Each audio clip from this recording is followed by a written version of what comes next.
I don't think it's a hot take to say that Marvel has seen better days. The comics aren't selling like they used to, and the MCU, at least this current version of it, is kind of like that 80s band that's still touring today. There's still the odd hit here and there, sure, but most people agree that the golden age is behind us. So, I decided to take a trip back to Marvel's past. Not to Spider-Man, not to the Fantastic Four. No, I went down one of Marvel's sketchy back alleys to talk about the Thunderbolts. These guys have never been Marvel's A-team. I mean, for God's sake, the MCU literally used the name Thunderbolts just as a spoiler shield for the new Avengers. But well, I think these poor losers deserve some attention. Now, just so we're clear, this isn't me reviewing every Thunderbolts comic ever made. This is just me talking about the early issues and giving my general thoughts, okay? Okay. With that out of the way, it's history lesson time. The Thunderbolts come out of one of the most aggressively 90s storylines ever, Onslaught. Yes, the guy from Marvel vs. Capcom. If you don't know him, he's basically what would happen if Magneto and Professor X got put in a blender alongside a bunch of Todd McFarlane art from the 90s. What matters from the storyline is that the Avengers and Fantastic Four sacrificed themselves to stop the villain. Spoilers, none of them are actually dead. Yeah, I know, it's a big shock. But for a while, the main 616 Earth is heroless, so a new team rises to protect the world. The Thunderbolts. They fight villains like the Wrecking Crew, save civilians, and fill in for the missing Avengers. And here comes the best part of these early issues, the twist. If you haven't read Thunderbolts #1, you don't know the twist, and you want to read it, pause right here. Alright? Good? Okay. So it turns out the Thunderbolts aren't heroes at all. They're actually villains in disguise, pulling a long con to gain trust from government officials, steal their secrets, and eventually take over the world. They're not just any villains, by the way, they're the masters of evil, basically the evil Avengers. Let's run through our fake heroes. Baron Zemo is the leader. He becomes Citizen V, still a maniac, still purple, still Zemo. Moonstone becomes Meteorite, basically that manipulative ex-girlfriend you have. You know the one. Techno is Fixer with a glow-up. He's basically that shady IT guy who would sell your grandma's personal information for a nickel. Beetle becomes Mach 1. Think dollar store Iron Man who's just trying his best. Screaming Mimi becomes Songbird. Basically, she's an 80s goth girl that turns into a 90s goth girl. And finally, Goliath becomes Atlas. He's a giant muscle guy with family issues and not a lot of good sense. Alright, show of hands. Besides Zemo, do you know who any of these people are? Post in the comments if you do. Because, yeah, unless you're really deep into Marvel lore, these guys are more obscure than an art hose Spotify playlist. They're not exactly the heavy hitters, which is why the premise had to do the heavy lifting at the start. Villains pretending to be heroes. And honestly, it's a brilliant hook. It's weird to me that the Thunderbolts movie basically ditched that idea completely. Now, maybe you're thinking that this would just be a Saturday morning cartoon where the villains twirl their mustaches until they get caught by the heroes. But the genius of Kurt Busiek's writing is how much depth he gives all the characters. Zemo is probably the outlier. He stays in full supervillain mode. He's the least developed one, but I like over-the-top villains like him. Moonstone tries to undermine him and make herself the leader. She's backstabbing, manipulative, and super hot. Techno doesn't really care about good or evil all that much. As long as he can experiment and make death machines, he's happy being Zemo's lackey. Songbird, for the first time in her life, actually finds some inner peace and forms meaningful connections, but struggles with her past trauma and loss. Mach 1 falls in love with Songbird and decides that being a hero is probably a better career path than getting punched out by Spider-Man every week. Atlas also enjoys being a hero but is torn due to his loyalty to Zemo, who had previously saved his life.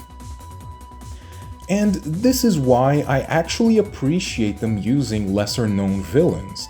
If they had used guys like, I don't know, Green Goblin or Doctor Doom, having them doubt themselves and begin enjoying hero life would be extremely out of character, and we'd lose some cool villains in the process. But with these guys, sure, go ahead. They're all broken people, and for the first time ever, playing hero gives them something to reflect on. The early issues follow the Thunderbolts slowly establishing themselves, finding an HQ, and becoming heroes to the people of the world, all the while trying to maintain the facade. But then, just when you're getting used to the status quo, we add Jolt, a teenage girl with superpowers who thinks she's joining a legit team of heroes. Now, the T-Bolts not only have to fool the world, but also one of their own. Jolt's naive optimism also makes the others wonder if maybe being heroes isn't such a bad gig after all. All of that is great because it makes you care for the story beyond just the interesting premise. Now you're actively rooting for these guys to see the error of their ways and become heroes. But you also know that sooner or later, the mask is gonna slip. People are gonna find out about the lie, and it creates this nice tension that permeates the early issues. All of this comes to a head when the Avengers and Fantastic Four eventually come back. Turns out they were just stuck in another universe all this time and had some, interesting designs. We're not gonna talk about it. But by then, the Thunderbolts have already gotten access to some sensitive government information, and so Zemo kicks off his big plan. He uses some 90s sci-fi tech nonsense to brainwash most of the world, including several heroes.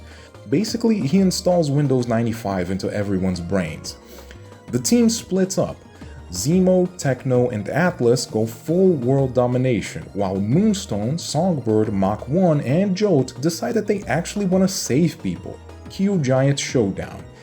And it's not even close. The T-Bolts get absolutely demolished. I mean, these guys used to get curb stomped by the likes of Daredevil and Iron Fist. I don't really see them giving Thor a hard time, which is cool. Turning them into the leads didn't magically make them stronger. It's only thanks to finesse, Atlas doing a last-minute face turn, and some help from Iron Man that they finally managed to stop Zemo and free the world from his mind control. So, okay, I guess that's the end of the story, right? Nope, not at all.